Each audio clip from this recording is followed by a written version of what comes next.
Hey everyone, Wolf Lord Rho here.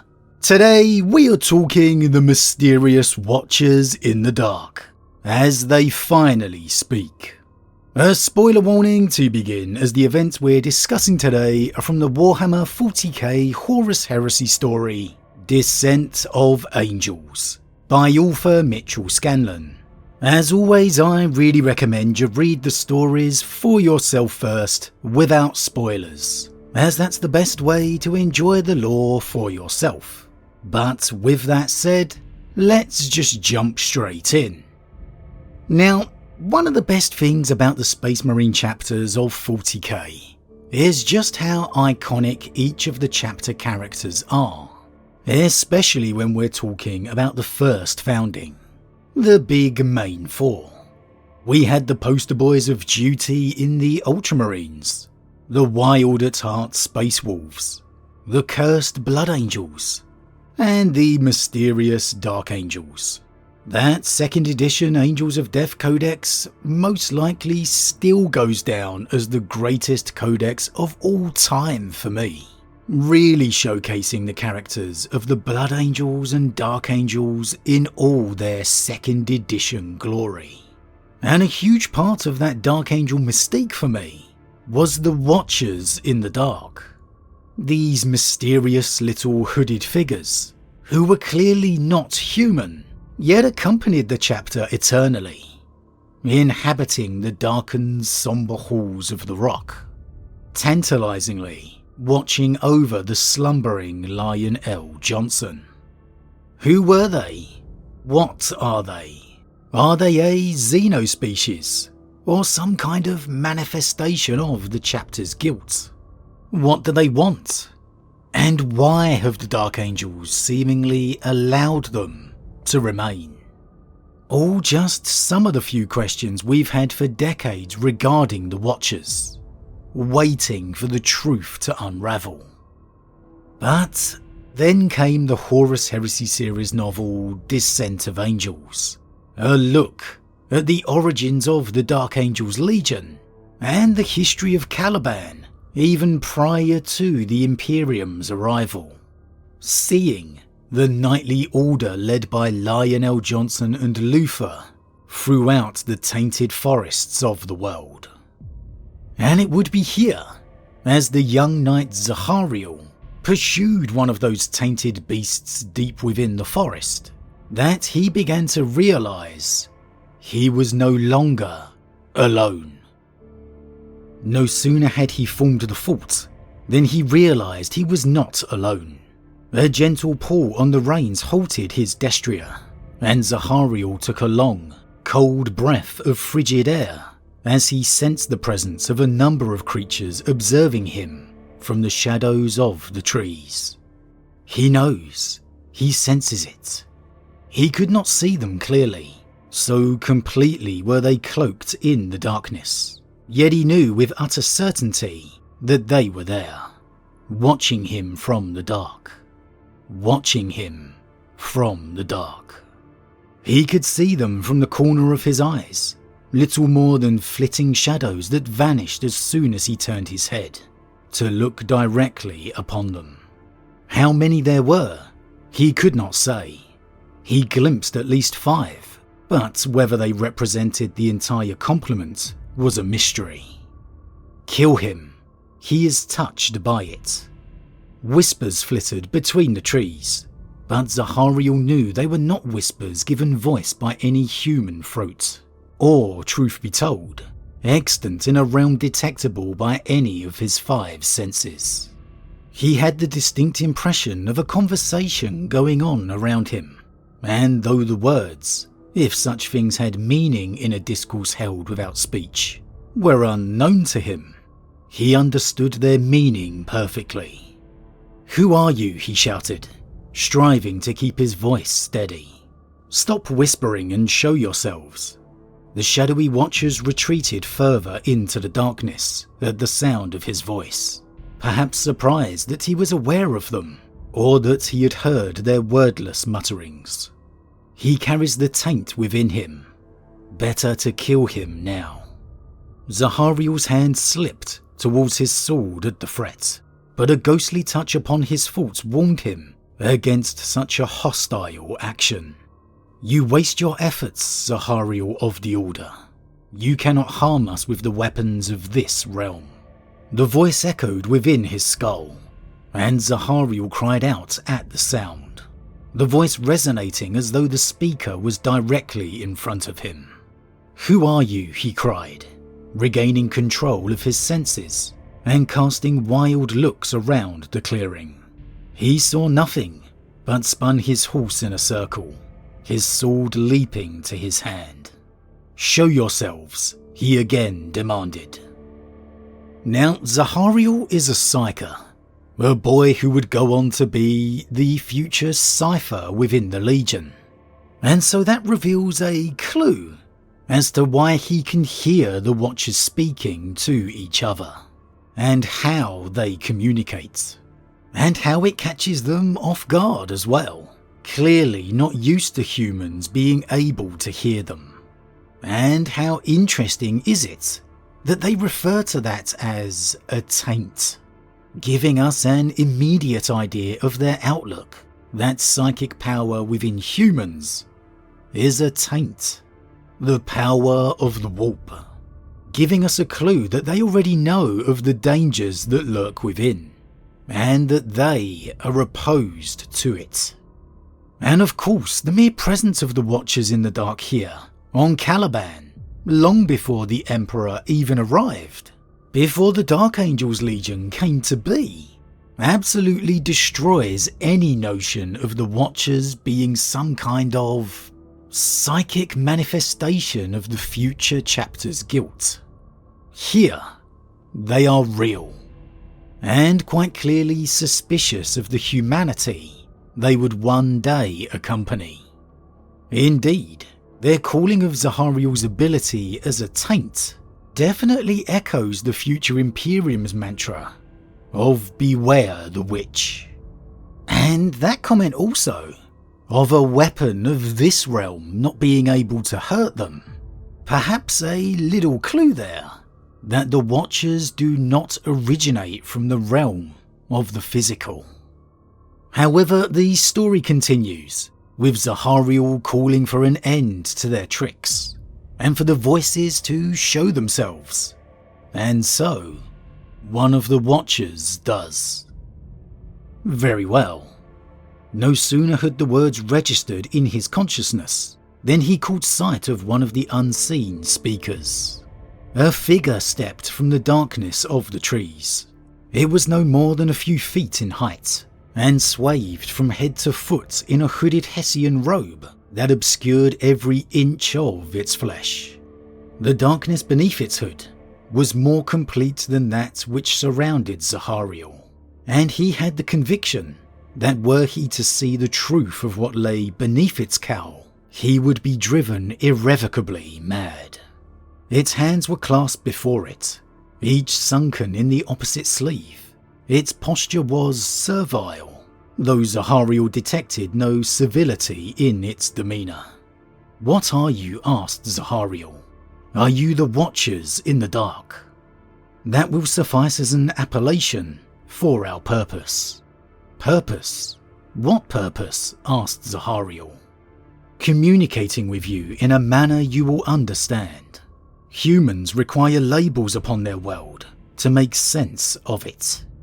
"Humans," said Zahariel.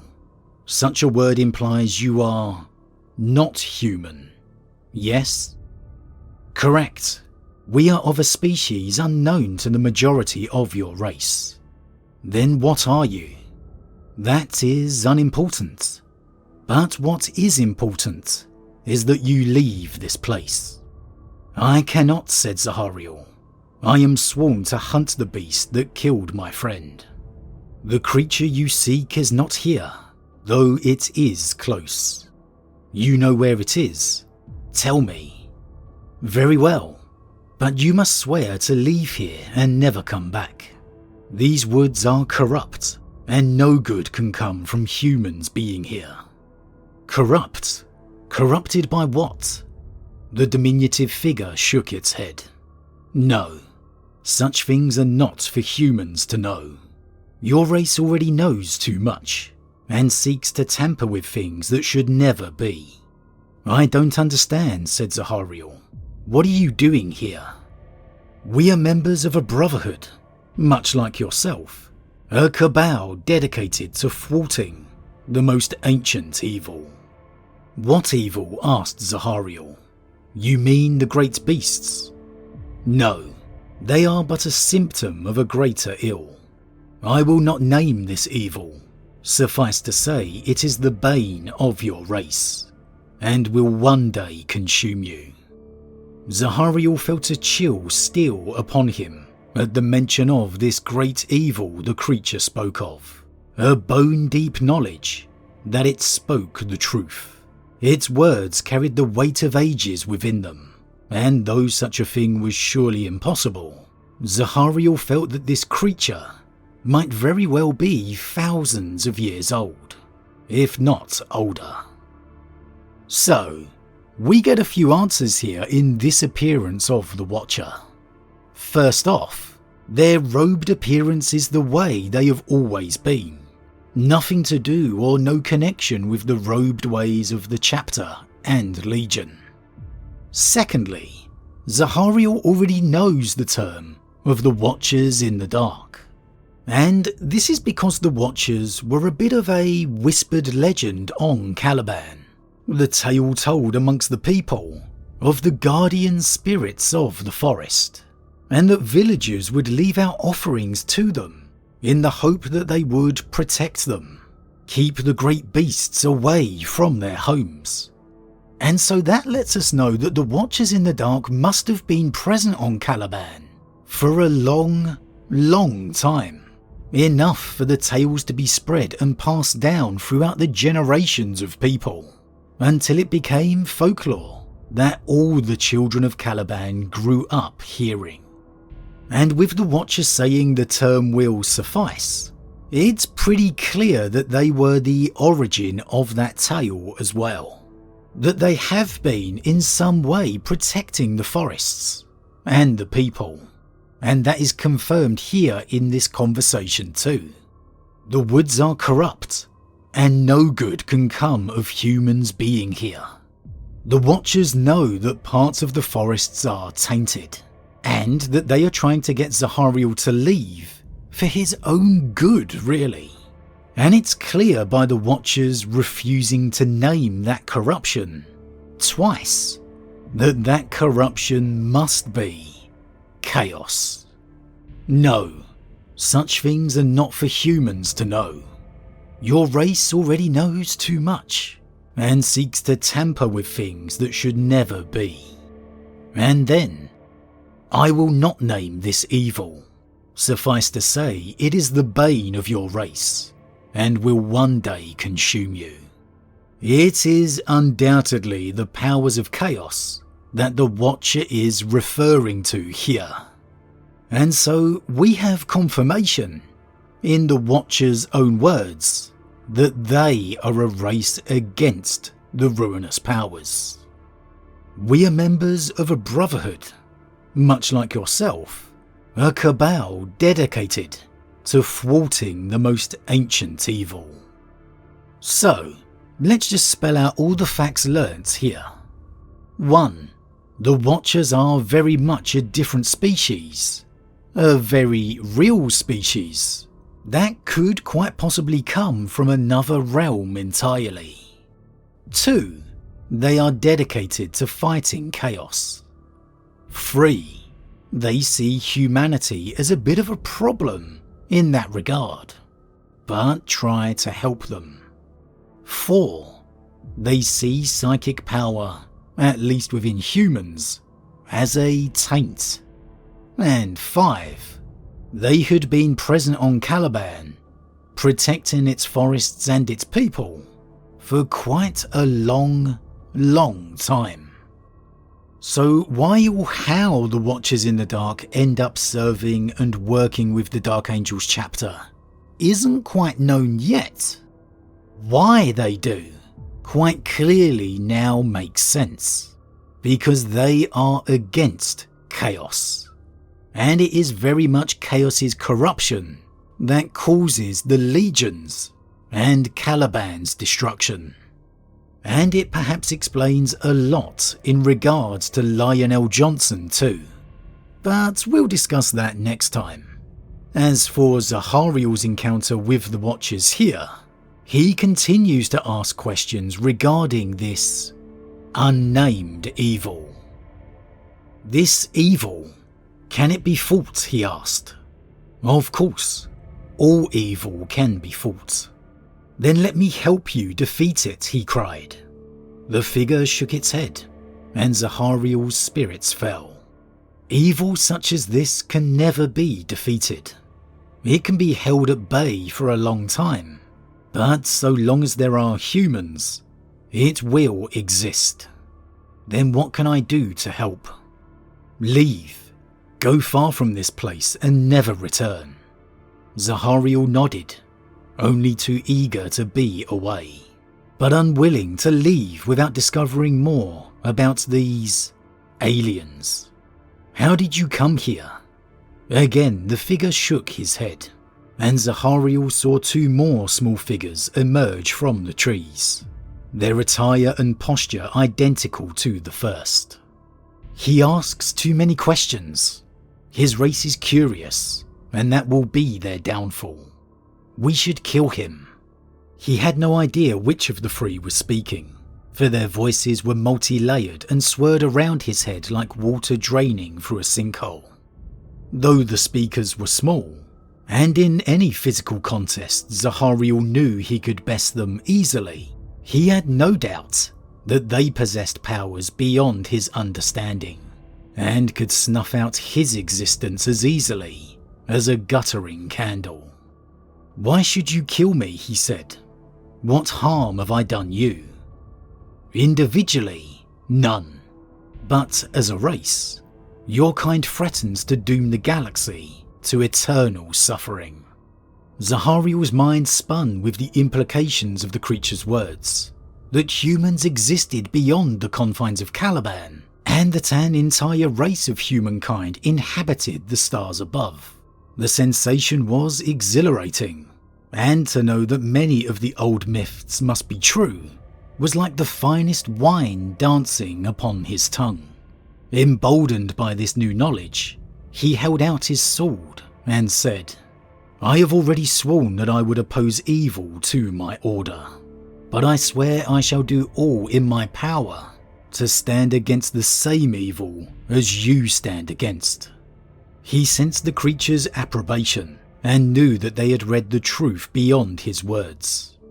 Very well, Zahariel of the Order, we accept your oath. Now it is time for you to go. And with that, Zahariel does. Interesting here how clear it makes the powers of the Watchers. How there's no doubt that they could snuff him out easily if they wanted to.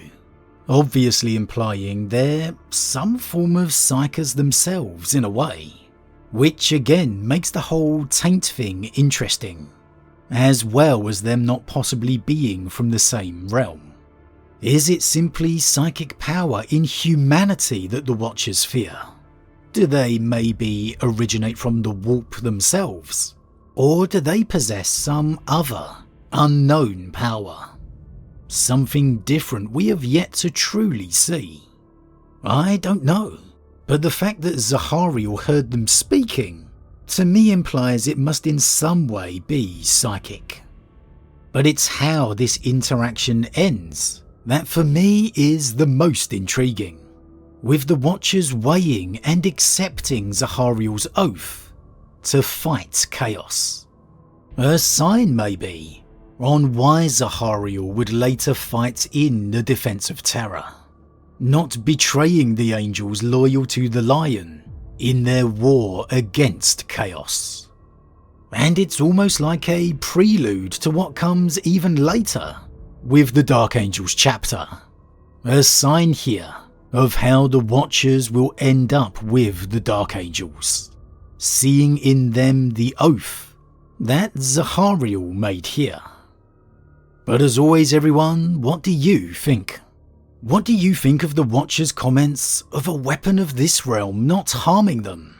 Does it mean they are a psychic species, not able to be hurt by physical weapons? Or are they indeed from a different realm of reality? And is that the warp? Or somewhere else? Why do you think they are fighting chaos? And is that why you think they end up working with the Dark Angels? Is this evidence of why they fight against Luther? And how do you think this all relates to Lion L. Johnson? How do you think the Watchers and L. Johnson came to interact? As always, leave your thoughts in the comments below. A huge thank you to all my subscribers. Your support truly means a lot to me, it really does. If you're new, please consider subscribing to help the channel grow. And if you enjoyed this particular vid, then why not drop a like on it too. But with that said, I am off, and I'll see you all again real soon.